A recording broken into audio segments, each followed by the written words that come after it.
네, 최희정 캐스터와 함께하겠습니다. 안녕하세요. 네, 안녕하세요. 찬2가 북상합니다. 제발 찬바람 좀 투척해달라는 건데 반가운 소식이죠.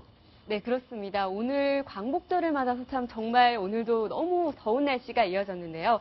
일단 기온부터 보면요. 서울이 34도로 어제보다 3도 정도 높아지면서 하루 만에 다시 폭염경보가 내려졌습니다. 보통 8.15쯤 되면 이제 여름이 다 갔구나 하고 느꼈던 기억이 나는데 그렇죠. 오늘은 전혀 그렇지 않습니다. 네, 다시 더워지면서 경북 경산 같은 경우는 무려 38도까지 치솟았습니다. 자, 그런데요. 많은 분들이 비교하십니다. 1994년 그 여름 너무 지긋하게 더웠는데 네. 올해하고는 어떤가 싶은데 자, 심규선 대기자께 먼저 좀 질문을 드리겠습니다. 기억하시잖아요. 기억하죠. 네. 저기 그런 경우에 뭐 기자들 네.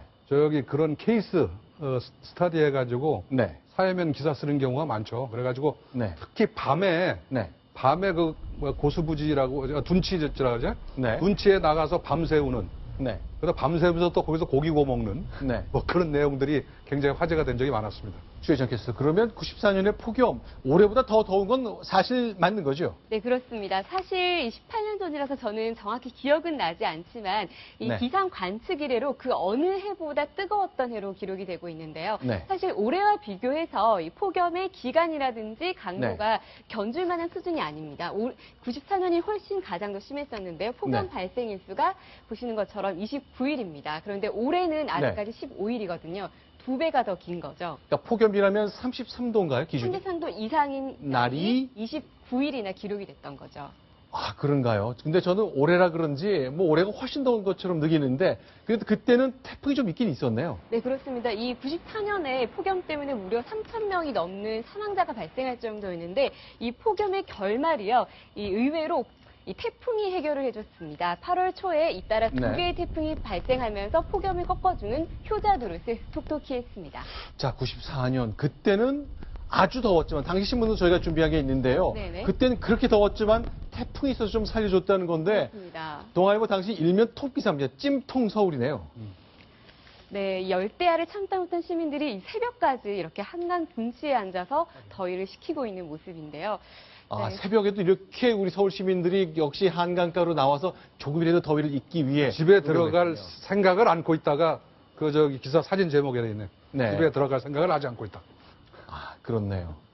자, 그런데 이제 그때는 태풍이 좀 도와줬는데 네. 지금 이제 제발 찬바람 좀 투척해달라는 찬2 올라오고 있는 겁니까? 네, 그렇습니다. 태풍 찬투가 북상 중인데요. 제가 조금 전 정보를 확인해 보니까 이 찬투가 일본 동쪽 해상에서 북상 중입니다. 그래서 우리나라에 직접적인 피해를 주진 않겠지만 이 폭염을 꺾어줄 효자 노릇을 할 태풍으로 보고 있습니다.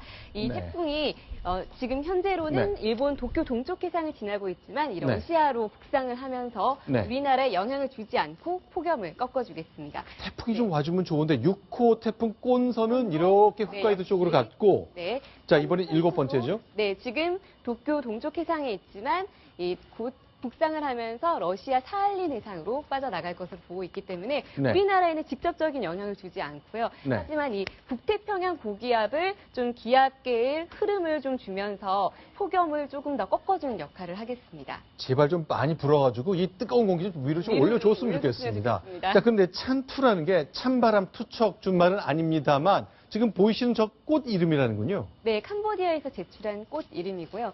이 네티즌들이 이 찬투가 찬바람 좀 투척해주길 그리고 좀 이 태풍이 오기를 고대한 건 이번이 처음이라는 이런 반응까지 나오고 있습니다. 자, 태풍이 기다려지긴 정말 언제 그랬는지 기억이 안 날 정도인데요. 이제 그러네요. 관건은 네. 이 뜨거운 무더위 언제까지 계속되는 겁니까? 네, 이 폭염의 끝이 보이고 있습니다, 여러분. 네. 이 기온을 보시면요. 이 수요일까지 서울의 낮 기온이 34도로 오늘만큼 덥다가 목요일부터는 기온이 이렇게 내림세로 돌아섭니다. 그래서 주말에는 서울이 30도까지 내려가겠고요. 또 최저 기온만 봐도 열대야 수준인 25도를 이렇게 오르내리다가 토요일이 되면 24도까지 떨어지면서 여러분들 밤잠 편히 주무실 수 있겠습니다. 네, 내일이 말복이니까 말복 지나서도 폭염은 계속 이어진다. 이어지다가 주말부터는 확실히 누그러들겠습니다. 알겠습니다. 최희정 캐스터의 전망 딱 들어맞아서 이제 이 찌는 더위 좀 이제 벗어나야 될 것 같습니다. 네. 말씀 잘 들었습니다. 고맙습니다. 감사합니다.